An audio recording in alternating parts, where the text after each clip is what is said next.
All right, we're here with a nice little 8 charger job. So we mounted a little panel out of here, 80 amp main breaker down to two 40 amp circuits. Way to go down around with our conduit. Kind of a crazy little run up around.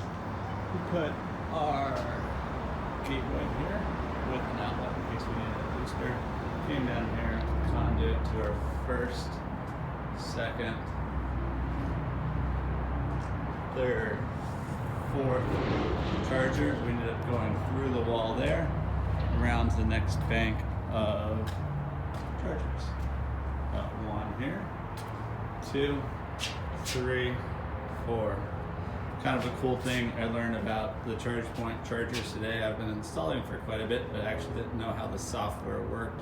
A lot of condos, small businesses, offices are using these as an additional revenue source. So they have a computer program that is all set up. It's run through an app. It charges the user for the electricity, and then they just send you a check in the mail. It's very versatile, where you can actually, if it's in an office, you can have it free for your employees, and if you're in a condo and you don't want everyone paying for another person's charger, that person can